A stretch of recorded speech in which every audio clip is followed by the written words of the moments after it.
So now that you understand how the mediation session is going to progress, essentially from your opening statement to your conferences to your caucuses, the last thing that you're going to be judged on over the course of this session is your closing statements. Closing statements are essentially your last chance to convince the judges that you have the soft skills that are associated with mediation.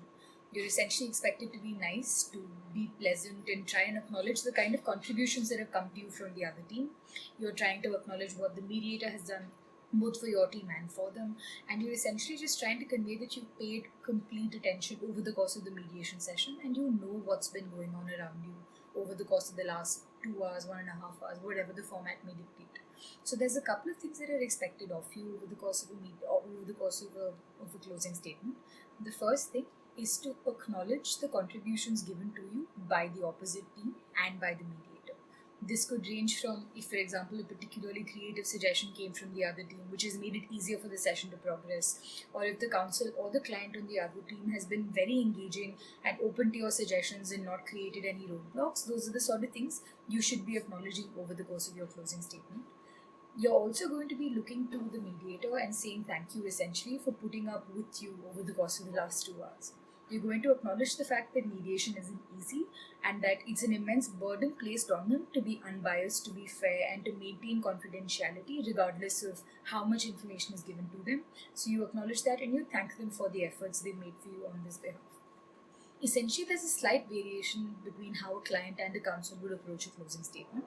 As a counsel, there's a burden on you to summarize all the progress that has been made over the course of the session in case you've reached an agreement, or if you haven't, to talk about all the things you have discussed over the course of this session that might make it easier for you to reach a resolution at a future date. So, if, for example, there's a monetary contract and you've managed to nail down, let's say, a few numbers that both parties have agreed on, as a counsel, you would ideally be recapping these things and saying that you'd like to call another session in the future to discuss the stuff that's unresolved, acknowledging that you now have a duty to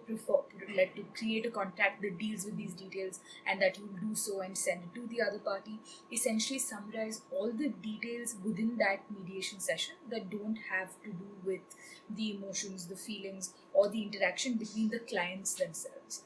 So you're ideally going to summarize in a business-like fashion everything that you discussed over the course of that mediation session that have technical aspects to them. As a client, ideally what you're going to be doing is thanking the opposite party for meeting you halfway, for being okay with suggestions that might not have been to their best interest but is the easiest way to resolve the conflict that both parties have faced. You're essentially going to be talking about how this is so much better that you've chosen mediation and the results that have come to you as a consequence of the mediation session than it would have been if you were to, let's say, take it to court, or if you were to let the matter essentially simmer in bad blood over the course of time as opposed to dealing with it in a constructive manner. You're essentially going to be acknowledging the efforts made by the other party to make the session as fruitful as you've done. Over the course of your closing statement as a client, it's also a good idea to make comments on, the things that the other party has said that have been particularly fruitful. And if you're the second party giving a closing statement, it makes sense for you to incorporate what the preceding party has said in order for the closing statement again to look like a labor of attention where you've paid great attention to the great detail that has come out over the course of the session. So you're essentially going to be talking about if in a closing statement the other party, thanks you for saying a certain thing or offering a certain thing to them, you're going to be acknowledging that thanks as well. As a counsel, again, you have two major things that you cannot afford not to do over the course of a closing statement. First, acknowledge the details that have been laid down and make sure that you stipulate that a contract will be done in the future, whatever. Secondly, to say in case there are details that haven't been threshed out, that you're going to set up another session with them to take this forward. It's essentially a gesture in good faith that talks about how you're committing to this process with the other team.